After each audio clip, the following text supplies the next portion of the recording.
Hey YouTube, as promised, I started this conversation on Instagram, but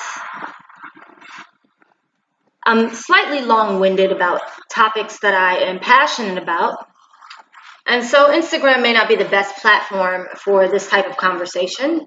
So as promised, I'm furthering this discussion to YouTube. And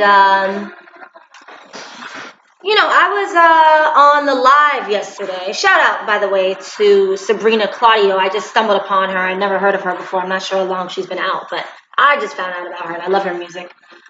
Her music is just really, it's cool to go to bed to. It's sultry. Her voice is sultry. She's got a beautiful voice. I'm really digging her sound, Sabrina Claudio. So anyways, last night I was on YouTube with, Zaza Ali had a live, and I was in the chat room, and it was a topic that I was really passionate about. So I don't hold back, Sometimes I'm a listener, and sometimes I'm very much a talker, but I don't hold back when I'm passionate about these types of discussions. And I had to raise a few points that I'm going to get into a little bit more deep last night, and her topic was submission. The art of submission on a relationship basis, on a relationship dynamic. And I thought it was very interesting.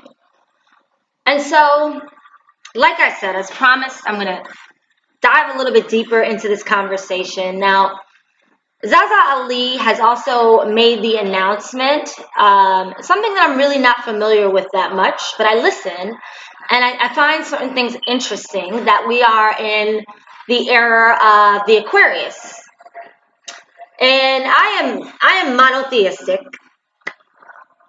but I came from a very religious father and a mother who was religious but spiritual, really deep. My mom was really deep into astrology. Like, her book collection was immense, and I'd say probably 10% of those books were astrological, natal chart, numerology. She was really into it.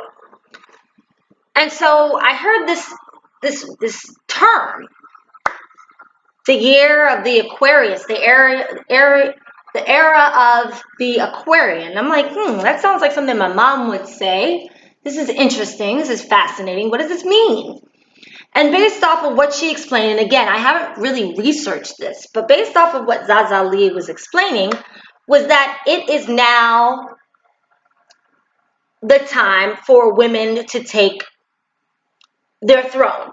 It is time for the off balance that we've been accustomed to under the previous era of patriarchy, misogyny, chauvinism, all these things. It's a new era. Like, we're approaching a new era. So it's not just a new year, it's a whole new era. And this era is basically designated for ancient times, a long time ago, that this was the time for women to rise up to our throne.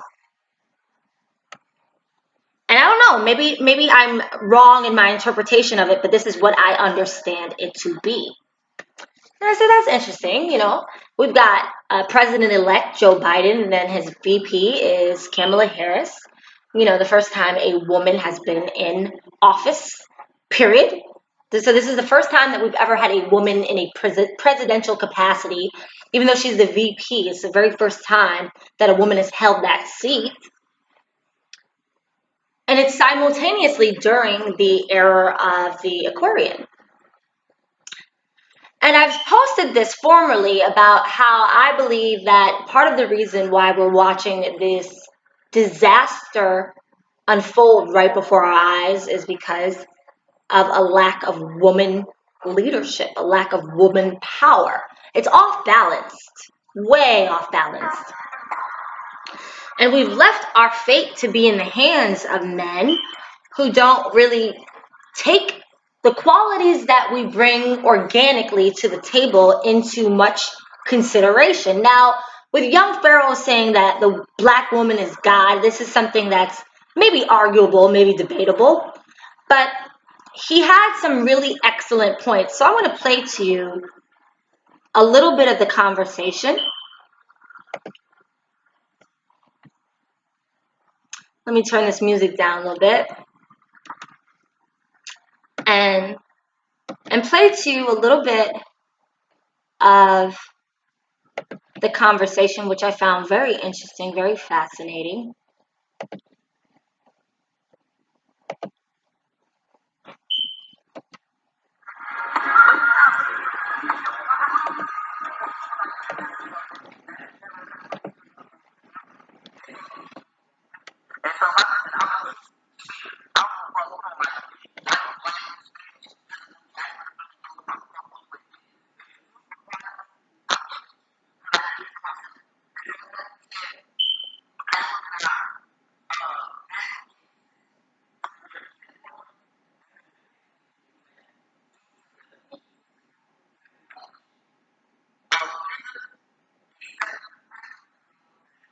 He said, our divinity is being rejected because of patriarchy.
So he doesn't end the video right there. He makes a couple other points after that, but regardless, I think that it's a worthy discussion to have. This is from, I'll post the link. This is from 2017, so this is a few years old, but he was very well aware of the approaching year of the Aquarius. Hold on, let me turn back my music on a little bit, and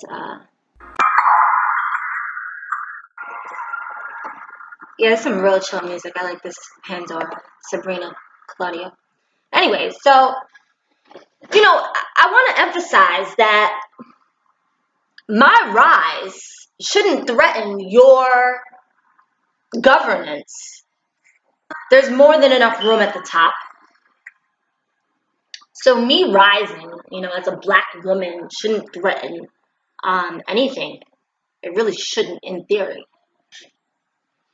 And he's saying that black women at one point we did rule. Young Pharaoh is much more learned in ancient Kemet and Egypt.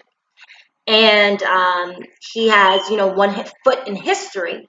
And so I'm going to take the words that he said and I'm going to use his quote. Look, don't claim that this is racism when this is just science and this is just history. This is something that is researchable. This is something that you can look up in Google, the power of melanin and what that means. Don't get mad at me regurgitating something that is scientifically factual. And yes, there's power in melanin. There's power in deep skin tones. There's power in dark skin. It's agreeable with the sun. It preserves us. This is science, guys. This is not racism. This is science. Black women typically have a more youthful look. So I've made the argument that ageism is something that's more applicable to white America than it is to us. So, I personally don't adhere to, standards that are ageist because we can be 40 looking 20, we can be 60 looking 40 because of melanin. And I'm sorry, don't kill the messenger. Shout out to my white friends and the white people that I love. It's just this is science. So there are things that his argument is that if the black woman was the first on earth, was Mother Earth, then all races are born from the black woman. And he almost flirts with the argument that our oppression is basically a collection of jealousy because of the magic of our melanin. He kind of flirts with that concept, and I think it's interesting. And so, what does melanin do? What does, in theory, right? Taking young Pharaoh's theory that we were the mothers of creation. What does that mean? Well, yes, the mothers of creation have had the longest history on earth. That means that we do have the most wisdom. During our governance, during our rulership, we created a culture, we created rules, and we have more of a deeper connection to spirituality, to prophecy, to, I guess, intuition and clairvoyance. And we are, you hear melanin magic, you hear black girl magic. We are magical people. We are divine. And there is a lot of resentment, because of that. Not just from white women, white men, people of other cultures, but our men as well. Um, for a number of reasons. And I encourage you to go do the research on what melanin really represents. And so there's a theory that basically this persistence and insistence to keep us oppressed and victimized and low self-esteem and have us not confident and under, represented and put down so much, where our images, are just shattered in the media and just degraded in every single level, or talked about in such a disgusting way, that it's orchestrated and that it's rooted really in jealousy. And I say that's an interesting theory. Now, when we talk about this gender war. When we talk about these male and female relationships, it really shouldn't be a gender war, because just like I say, my rulership should not threaten your rulership. Me recognizing who I am there should be no issue. I should be able to sit with my Latina friends, my white girlfriends, my Asian girlfriends, and we should all be able to sit over a cup of tea, because I don't drink, but we can have tea together. And me recognizing my excellence and loving the divinity that it means to be Black shouldn't threaten you in any capacity. You should recognize the beauty that you have within as well, right? Me shining doesn't dim your light unless you're not shining. And I'm not going to dim my shine to make you feel more adequate or more comfortable around me. You'll never get that from me. And that's men as well. I'm not going to subdue myself as a woman. I'm not going to play it humble or close my mouth, especially if I have something valuable to say. I say, close your mouth. If you don't have things that are valuable to say, by all means, don't talk. But if you have things that are valuable to say, you know why you're here, you know who you are, you're here to uplift people, you're here to make people feel good. And again, me talking about my melanin should not make you feel bad or mediocre as a person. And if that's the case, then that's something that you have to deal with on your own personally, in your own time.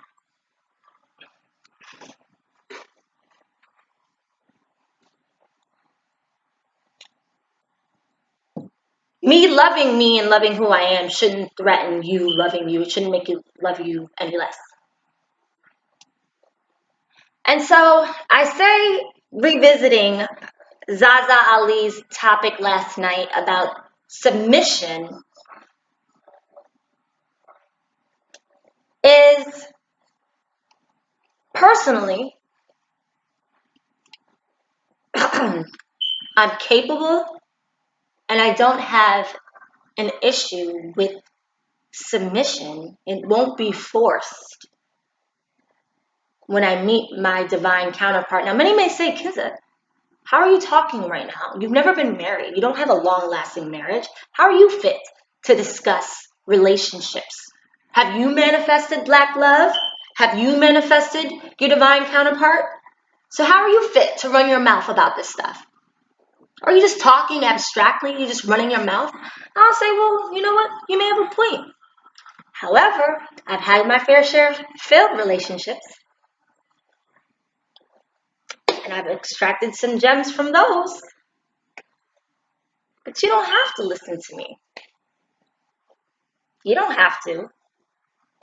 But I've failed many times, and I've learned from my failures. So when it comes to submission, it's a topic that fueled me. I say this often. This is the first year I've gone without my father. We're approaching a second year. He passed in September of 2019, and my father was very much a leader. He was very much a masculine man, an alpha male. He didn't want my mom to work. He wanted her to be a domestic goddess and focus on the children. And he wanted her to submit. And my mother, the woman that she is, that arose some challenges in the relationship. You know, what does it mean to submit anyways? And growing up, especially here in a Western society, which she grew up in Africa, but she grew up in a different environment, a more of a privileged environment in West Africa. What does that mean? Does that take reconditioning? Does that take reprogramming of a woman who grows up in a society that really encourages her to have her own, become her own, lead to some degree, to submit to you? Does she have to rewind what has been 25, 30, 35 years in the making? You know, this is going to present some challenges. And furthermore, as a man, are you worthy of submission? Now, I am never, ever, ever going to crap on Black men. I have a Black son who damn near looks like a man at this point. He's taller than me, and he is my everything. He is my world. He is my gem. That's my baby. That's my heart, who I love the most on this earth. So never, ever, ever would I ever crap on a black man. However, the art of loving is honesty and realness. And you don't love me if you're not real with me. If you can't keep it real with me, you don't really love me. Usually, if you can't keep it real with me, you want to use me, you want to exploit me, you want to do something other than love me. And if I can't keep it real with you, I don't really love you. So I say to my brothers, my black men, and this is not an attack at your self-esteem. This is not to make you feel bad about yourselves by any stretch of the imagination. All I have is love. Do you believe that you are worthy at this present time of submission? At this current time, in this present moment, do you believe that you are worthy of a woman submitting to you? And if you were a woman, would you submit to yourself? What would the qualifications be if you were a woman to make you want to submit? Because in my dream lover, he won't have to convince me to submit. Do you believe that the current state of Black America is something to be proud of? That you can say, yes, I've done my job as a king. My women are thriving. My families are strong. I'm a king. Look at how I take care of my women. Look at the programs that I've developed. Developed programs to feed the kids in schools and after school programs. And I'm caring for sisters, even if I'm not getting anything from these sisters, right? Even if she's not sleeping with me, I care about her as my sister. So I care about how she provides for her child because I see her child as my child because I'm a king. That's what kings do. Pimps do quid pro quo. Bitch, fuck you. You ain't giving me no pussy.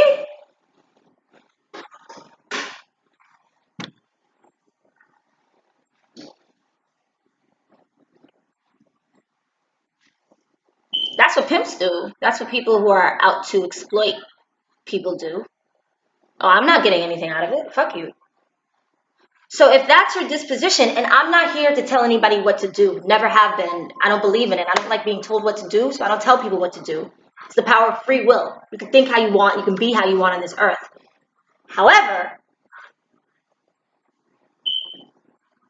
do you think that that is something that is worthy of submission to? When you open up your mouth to call so-and-so a hoe or a thought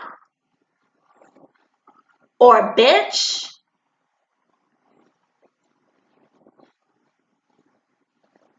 You got your women parading around in damn near lingerie in the streets and say, hey, she ain't my daughter.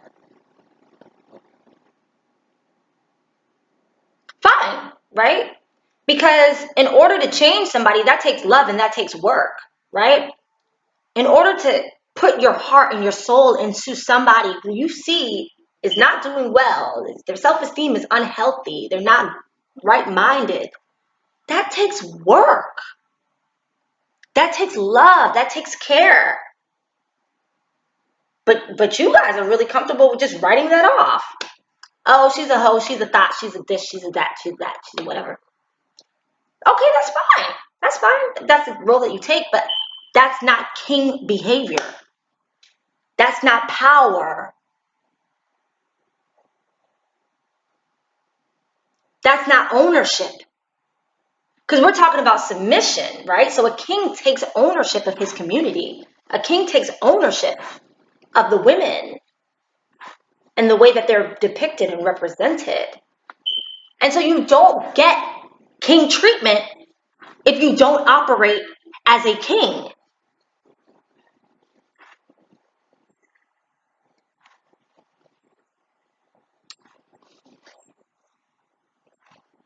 Realness is love. I was in prayer this morning and I said, look, there's a lot that I don't know. Really, I know nothing.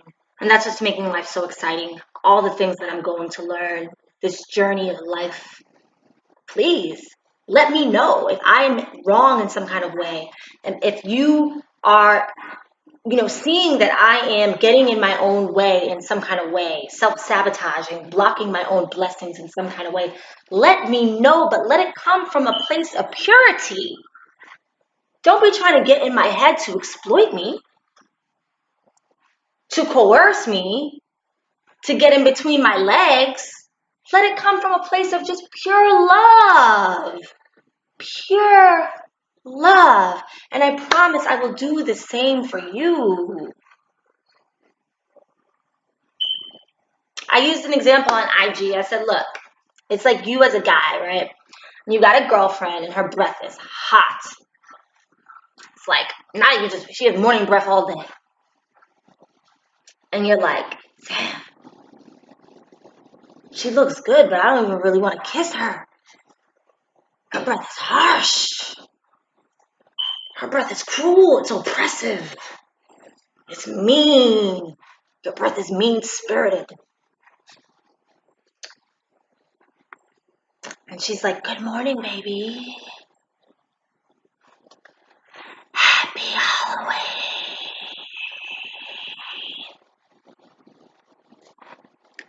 Can you please pass the jalapeno poppers? And you get together with your boys and you're like, damn, I can't do it. I'm about to pass out. I just can't do it. And they're laughing it up, kikiing. Ha ha. Oh, shh. Here she comes. With the hot breath. Here she comes. Hi, baby. And all your boys are looking at her like, and then she goes to work and she's wondering why everybody's like, and she's just walking around. That's not love to me. Love is, sweetheart, you got a breath problem, and I'm not trying to offend you or ruin your self-esteem, but we gotta rectify that, and even take it one further. Real love is, baby, I got this dental plan. Okay, this is how my grill is looking the way that it does. I don't know if you got a rotten tooth or something, but we're gonna take care of that. I'm gonna add you on my insurance, and we are going to make sure your breath is fresh. What's the difference between the man that wants to help and the man that wants to condescend? And what is his incentive, right? What is his incentive? Because we have to be very honest with each other and say that, look, we can blame the white man all day, the white woman all day, we can blame society all day or whatever. There are deeply rooted issues that you guys have with black women as black men. And why do I feel this way? For a plethora of reasons. A plethora of reasons. Young Pharaoh, in that same talk, I'll post the link below, he said that Serena Williams, a master of the game, right? She's one of the best to ever do it in tennis. I'm a fan. My sister-in-law is a super fan. They go every single year to the U.S. Open, my brother and her. They love Serena. And when you watch her play, you're like, whoa, you're blown away, right?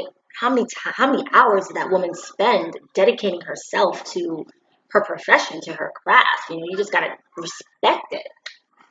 And of course, as an athlete, to have the power behind her arms, you have to be physically fit. You have to be strong, right?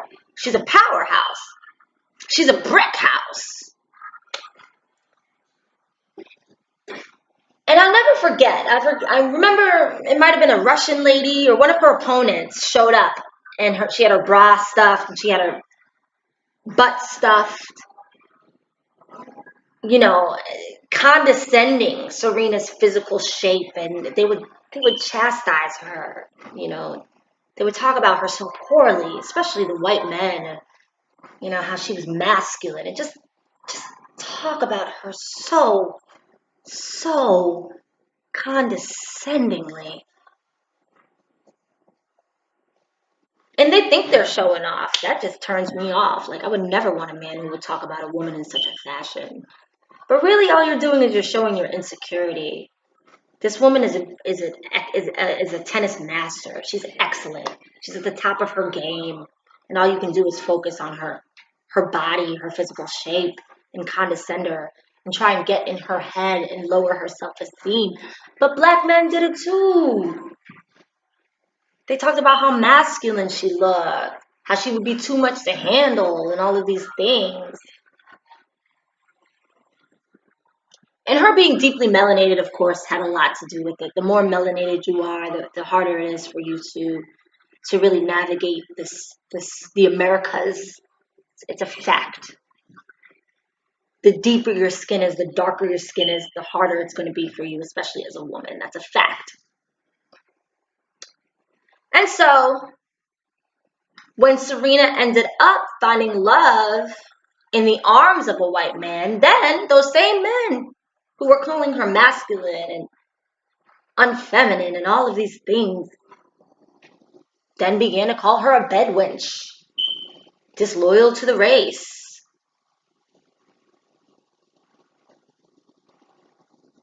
I don't get it. Damned if you do, damned if you don't. Huh? Now, I have plenty of friends married to white men who are black women, many of whom are in happy relationships. So I don't want to go on the generalization end of things. I just know that a lot of times when they talk about us, it's nothing nice. They don't hold us in the highest regard. You have to remember who is responsible for the culture that we live in, who has set up these rules to devalue women, period.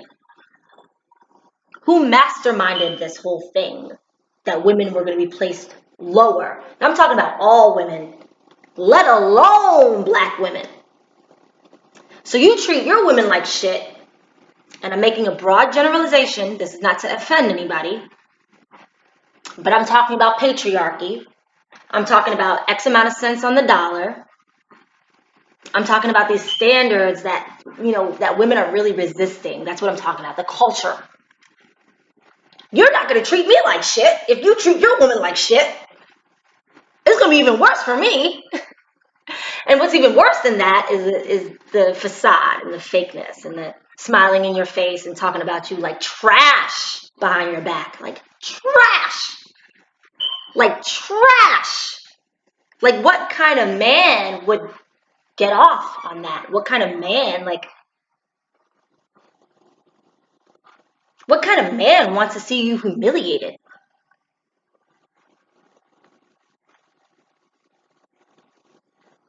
What kind of man has your exclusive value is what's between your legs?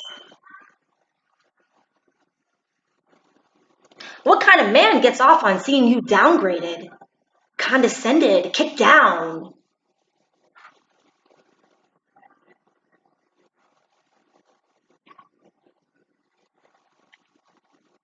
I can't describe that. I can't put it into words, and I can't dissect that. And I avoid that. And that type of energy comes from patriarchy, white male dominance and privilege, but certainly it's trickled down to other races of men, including black men. And guess what? I would not be your sister and I would not be your friend if I wasn't telling you the truth. Let's take it a step further. We talked about Serena as an athlete. We look at the NFL, we look at the NBA, we look at the entertainers.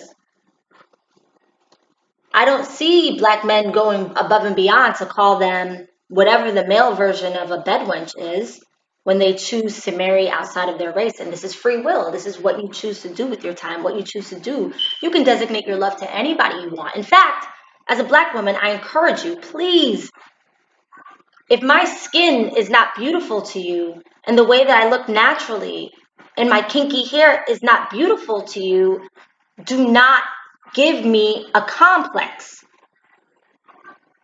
Please go find the white woman that you desire. Go find the Latina woman that you desire. Because I would rather be by myself than with a man who secretly desires something that looks nothing like me.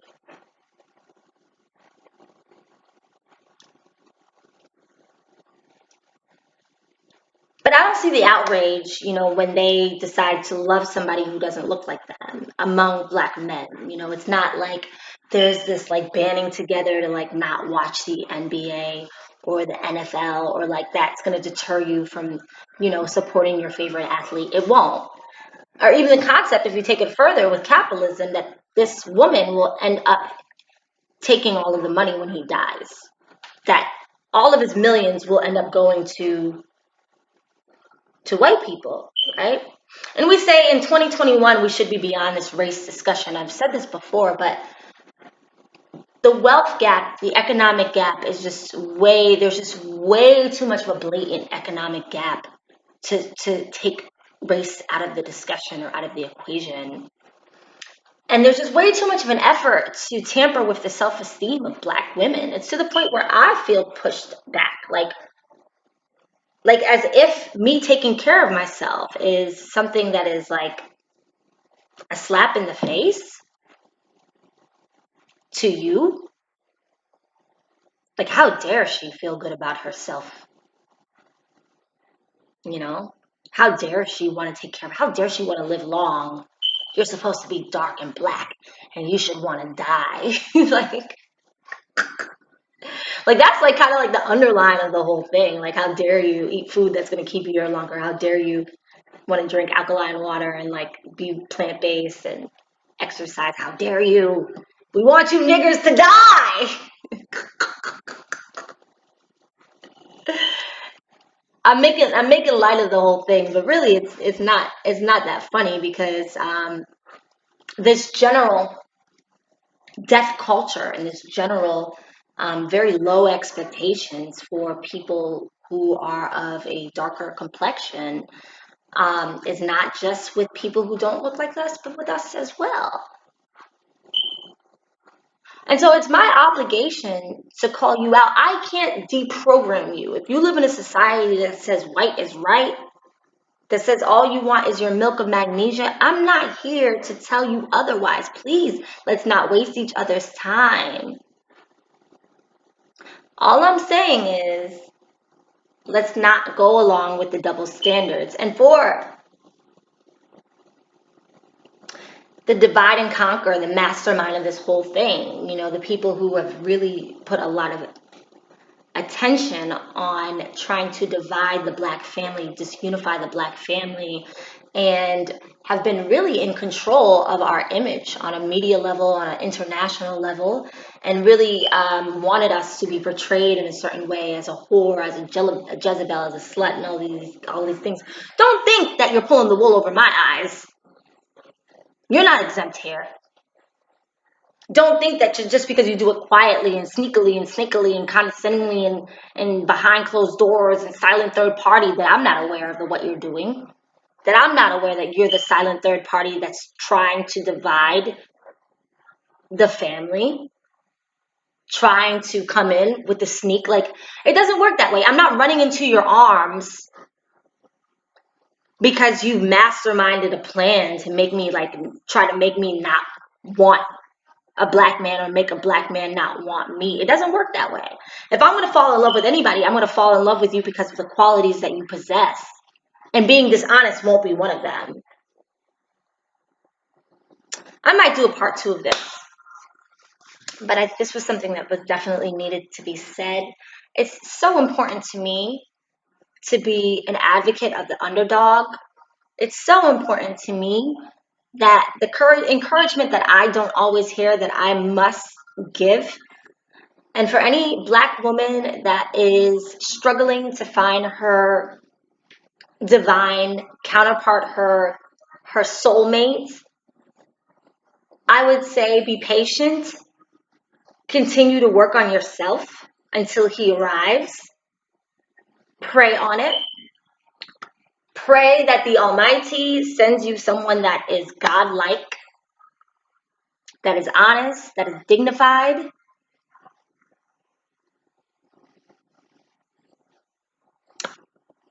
And if he doesn't come in a form that's identical to you, if he comes as an Asian man, if he comes as a Latin man, if he comes as even a white guy, I'm not going to tell you to reject love if it's love that you need. I'm not going to tell you not to receive the love that you need because the love may not show up in the form that you desired it to show up in. However, I will always tell you to question and make sure that your heart is in the right place and your intentions are in the right place. Just like I would tell a black man, look, don't spew out your rage against black women by dating a Latina or Asian or a white woman, because that's not the right reason to fall in love with somebody, to try to put somebody else down. I would say the same thing to sisters. Like your incentive or quest for love shouldn't be based off of your disdain for black men. It shouldn't be because your father neglected you or you got abused, in your first relationship, whatever it is. It shouldn't be because of your hatred, because that's a recipe for disaster, period. Let it be purely out of your desire to give love and to be loved. But again, I don't tell people what to do. Until next time, YouTube. Peace.